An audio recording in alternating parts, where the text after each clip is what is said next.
Newsflash, humans are migrating en masse. Many in search of work and better circumstance. Many more displaced by wars and massacres, predatory trade pacts, ethnic clashes, historical fractures, climate change impacts. Some call them refugees, others illegal immigrants. Whatever the label, there are more displaced people today than ever in history. Collectively, they form one of the world's largest nations, a flagless country of tens of millions, half of them children. So how is the world handling this crisis today? Surely the wisest, richest societies are responding in enlightened ways. We now invite 3 guests from such countries. First up, business magnate, presidential candidate, Donald Trump. My fellow Americans, our great nation's become a racking dump. Thanks to that communist Obama chump, our southern border is an open door for any Juan to come. Illegals are pouring through the country, scooping all the dollars up. 12 million undocumented aliens, there's 4% of us, and 6 million are Mexicans. I'm told they're all drug dealers, rapists, and criminals, and hundreds are working in my Trump hotel businesses. I just don't get it. After all we've given them, we signed NAFTA, which trashed their economic system, put them out of work, and raised the price of tortillas. But despite our efforts, we can't seem to satisfy those taco-munching peasants. Let's bring in Katie Hopkins, a tabloid paper columnist. What's your take on immigrants? It's the day of apocalypse, and the EU's doing nothing to stop loads of unwashed droves from crossing over the ocean like cockroaches. They get on wobbly boats and drown, if we're lucky. Then the survivors arrive on Greek islands and head for this fine country, Great Britain, the United Kingdom, where they swamp our local culture and welfare system. Feral migrants, spreading like the norovirus. We've had to put up miles of fences to stop the tide of outsiders. With jihadi names, weird clothes and cruel customs, they're robbing us of our own country. Truly disgusting. Next up then, Australia's Prime Minister Tony Abbott. Sounds like a bad problem you have there, but we don't have it. We've solved it. You have? Of course, we have all sorts of desperate people trying to get to our shores, but we got it all sorted. How? Well, tell us. We took this bloody UN refugee convention and chucked it in the dunny. To all asylum seekers, we shut our borders. We turn their boats back mid-voyage or bribe people smugglers to do it for us. And if anyone slips through to our shores after all that, we lock them up in detention camps on remote islands like Manus and Nauru. For how long? Indefinitely. Heinous. True. Genius. Definitely. How do you get away with this? It's easy as killing the ABC when both major parties are vying for the cruelest policy on refugees, and you ban anyone reporting on the camps and what goes down inside. Even rape and child abuse. Out of sight, out of mind. Tony, when I'm president in these parts, I'm gonna make you head of immigration. You're hired. To guard our border, we'll erect a huge rampart. And you know, when it comes to building walls, I got it down to a damn art. Aussies, you're a shining beacon of vicious cruelty. If you can do it, by jingo, so can we. Quick go, send our gunships and British Navy.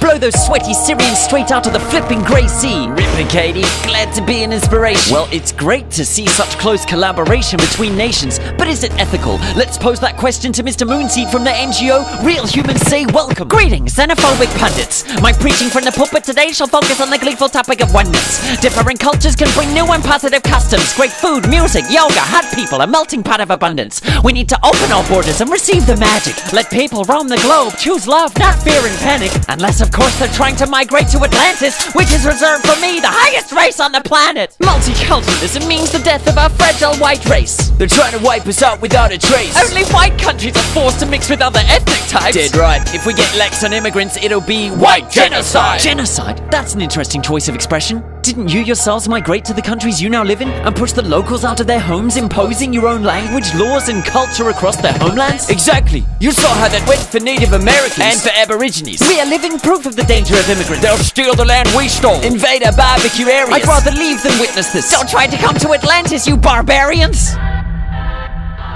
How's it, my Chinas? It's calling intermission. I've been listening in and it seems like it's time for one of my blicksome interjections. Bilderberg from the New World.